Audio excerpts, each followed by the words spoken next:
आपल्यासोबत cabinet minister Dharmarao Baba Atram आहे. आज जे आहे पुन्हा दुसऱ्यांदा ईडीच्या चौकशीसाठी रोहित पवारांना बोलावण्यात आलेलं आहे, पण कुठेतरी पुन्हा त्यांनी आंदोलन आणि अशा पद्धतीचं जे आहे एक इव्हेंट क्रिएट केला. यावर बोलण्यासाठी आपल्यासोबत धर्मराव बाबा आहे. बाबा, कसं पाहता दुसऱ्यांदा बोलावलं आणि चौकशीला समोर जात असताना मागच्या वेळेस सुद्धा दिवसभर जे होते शरद पवार स्वतः कार्यालयात बसले ते त्यांच्यासोबत त्या सुप्रियाताई सुद्धा होत्या. यावेळेस पुन्हा काय नवीन त्याचं केलं जातं? नवीन काय नाही. आता फक्त आता मागच्या वेळी मुंबईमध्ये झालं होतं आंदोलन वगैरे सगळं हे करायचं, कार्यालयामध्ये साहेब बसून होते.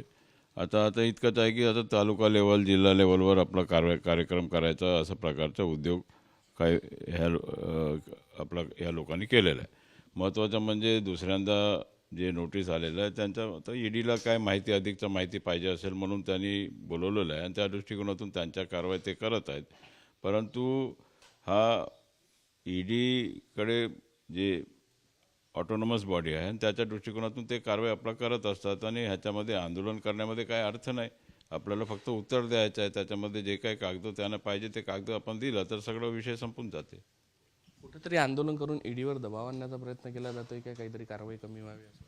ह्याच्यामध्ये लोक म्हणतात ईडी केंद्र सरकार चालवते अशा प्रकारच्या लोक आरोप करतात. परंतु माझं आहे की ईडीवर न केंद्र सरकारचा दबाव आहे आणि असं आंदोलन करून ह्यांच्यासुद्धा काही दबाव पडणार नाही, कारण की ईडीला माहिती पाहिजे असते आणि ईडीला माहिती देणं आपलं काम आहे. त्यांना माहिती आपण दिलं की विषय समाप्त होते. कुठेतरी मराठा आणि ओबीसीचा वाद जो सध्या पेटलेला आहे त्याला धरून कुठेतरी जे आहे पुन्हा छगन भुजबळांच्या राजीनाम्याची मागणी होती आहे. त्यांचं वक्तव्य जे आहे ते कॅबिनेटच्या विरोधात आहे असंही बोललं जातं. नाही, असं काय नाही. त्यांचं वक्तव्य जे आहे ते बाहेर करत आहेत आणि हा काय त्यांच्या व्यक्तिगत भूमिका असल्यामुळे त्याच्यामध्ये काय मला बोलायचं नाही आहे. परंतु जे निर्णय घेतो कॅबिनेटमध्ये हे सामूहिक निर्णय असतो आणि त्या दृष्टिकोनातून एकमताने निर्णय होत असतो कॅबिनेटमध्ये.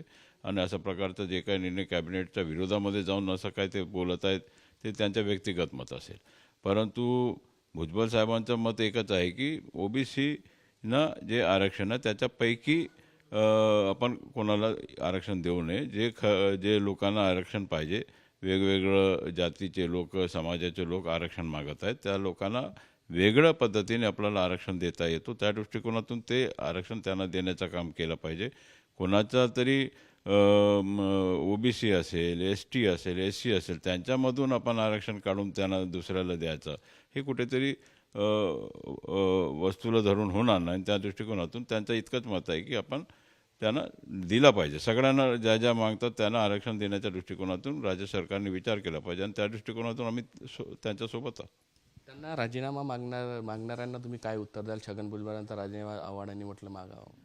हे असं आहे, लोक बोलतात बाहेर आपला की ह्यांनी राजीनामा दिला पाहिजे, त्यांनी राजीनामा दिला पाहिजे. ते आमचे आमचे गटाचे नेते आहेत आणि आमचे नेते अजित पवार आहेत. त्यांच्या अजित पवारांच्या नेतृत्वाखाली आपला भुजबळ साहेबसुद्धा आहेत आणि त्या दृष्टिकोनातून ते असं प्रकारचा राजीनामा मागण्याचा काय अधिकार मागणाऱ्या लोकांनी मागितलं त्याच्यामुळे काय अर्थ नाही ना. मागायचं काम त्यांचं आहे. परंतु जे काही आम्ही निर्णय घेणार आमच्या गटाचे निर्णय आम्ही घेणार. आम्ही सगळे एक आहोत ना. अजितदादाच्या नेतृत्वाखाली भुजबळ साहेब काम करत आहेत आणि त्यांच्या नेतृत्वाखाली आम्ही सगळे काम करत आहोत. आम्ही सगळे एक आहोत. 15 फेब्रुवारीला निकाल येण्याची शक्यता आहे जे आहे. नेमका पक्ष कोणाचा? पक्ष अजितदादा हे आमचे राष्ट्रीय अध्यक्ष आहेत. आमचे कार्यकारी अध्यक्ष प्रफुल्ल पटेल आहेत आणि त्या दृष्टिकोनातून आमच्याकडूनच निर्णय येणार आहे आणि त्या दृष्टिकोनातून मला वाटतं ह्या लोकांना सुद्धा डिस्क्वालिफाय केले पाहिजे. बाकीचे जे लोक आहेत आमच्या विरोधामध्ये त्यांच्या डिस्क्वालिफिकेशन झालं पाहिजे असं माझा तरी विचार आहे. शरद पवार कुठेतरी सदस्यच नाही तर अध्यक्ष होण्याचा प्रश्न येत नाही असंही आता एक बाजू समोर येते आहे. बरोबर आहे, कारण की आजपर्यंत मी पाहिलेला जवळजवळ मी 25-30 वर्षापासून पाहतो. जवळजवळ माझ्या साहेबासोबत 40-45 वर्षाचा संबंध आहे आणि त्या दृष्टीने साहेब जे बोलतात तेच लक्ष्मण रेषा असतो आणि त्याने त्या दृष्टिकोनातून आजपर्यंत चाललेलं आहे. तर आता इतकंच आम्ही जे अजितदादांनी कारवाई केलं आहे ते लोकशाहीच्या पद्धतीने ते निवडून आलेले ते प्राथमिक सदस्य आहेत. इकडे साहेब प्राथमिक सदस्य नाही ना, क्रियाशील सदस्य नाही आणि काहीच नाही. आणि त्या दृष्टिकोनातून जेव्हा सदस्यच नसतील तर ते अध्यक्ष कसं होणार. आता दादा सदस्य आहेत, प्राथमिक सदस्य आहेत, क्रियाशील सदस्य आहेत आणि योग्यरित्या आम्ही सगळं मीटिंग घेऊन त्यांना आम्ही अध्यक्ष निवडून आणलेलं आहे आणि त्या दृष्टिकोनातून ते अध्यक्ष असल्यामुळे त्यांच्या कारवाई चालेल. आतापर्यंत तुम्ही ज्यांच्या नेतृत्वात काम केलं म्हणजे गट फुटाच्या पूर्वी ते कसे काय सदस्य नाही? ते सदस्यच नाही. आता ते सांगत होते ते जे हे अध्यक्ष झाले पाहिजे, झाला. भुजबळ अध्यक्ष झाला पाहिजे, भुजबळ झाले. स्वर्गीय आर आर पाटील अध्यक्ष झाले पाहिजे, आर आर पाटील अध्यक्ष झाले. जयंतराव पाटील अध्यक्ष झाला पाहिजे, जयंतराव पाटील अध्यक्ष झाले. असं असं चालत होतं. आम्ही तर हो साहेब म्हटले हो, आम्ही म्हणायचं हो, असं आहे. पुन्हा या महिन्यात अशी चर्चा आहे की मुख्यमंत्री जे आहे ते इथे दिल्लीला जाणार आहे, जागा वाटपासंदर्भात चर्चा आहे. तुम्ही सुद्धा काही जागा मागितल्या आहे का? खास करून तुम्ही गडचिरोलीला इच्छुक आहे? नाही, इच्छा तर सगळ्यांच्या इच्छा असतो. आणि मी आता जवळजवळ 1 वर्षापासून मी काम करत आहो आणि त्या दृष्टीने इच्छा आहे आमचा लढायला पाहिजे. आता हा दिल्लीला गेला पाहिजे असा आमचा काही प्रश्न आहेत. दोन्ही जिल्ह्याचा, गोंदिया आणि गडचिरोली जिल्ह्याचा, भंडारा जिल्ह्याचा. तर हे सगळं सुटले पाहिजे या दृष्टिकोनातून काम आता तिथे करायची इच्छा आहे. आता इच्छा असून पक्ष नेतृत्व जे ठरवतील, महायुती जे ठरवतील उमेदवार, त्या उमेदवाराकरता आपल्याला काम करावं लागेल. आज बजेटही आहे, काय अपेक्षा आहे बजेटकडून? आदिवासी समाजाकडून तुम्ही नेतृत्व करता, त्यांच्या काय मागण्या आहे? त्यांना धरून बजेट असेल? केंद्र सरकारच्या आदिवासी विभागाकरता बजेट असतो. हा प्रोव्हिजनल बजेट आहे आपला. आणि हा प्रोव्हिजनल बजेट असल्यामुळे हा 3 महिन्याकरता आपण वोट ऑन अकाउंट आहे, म्हणजे जे बेसिक जे खर्च आहेत त्या दृष्टिकोनातून. परंतु आदिवासी विभागाकरता त्यांनी जवळजवळ 4,500 कोटी आता रिलीज केले. नुकत्याच त्यांनी घोषणा केलं होतं की आम्ही जे आदिवासी पाडे जे आहेत, टोले आहेत, ह्याच्याकरता जे निधी द्यायचा होता, अनडेव्हलप झालेला आहे, त्यांनी स्वतःहून केंद्राचा सर्वे करून त्यांनी असे जिल्हे डिटेक्ट केलेले आहे. त्या जिल्ह्यामध्ये त्यांनी गावंसुद्धा डिटेक्ट केलेलं आहे. अशा प्रकारचं सगळं करून त्यांनी आता फर्स्ट फेजमध्ये 4,500 कोटी त्यांनी दिलेलं आहे. म्हणजे हा बजेटचं वेगळं.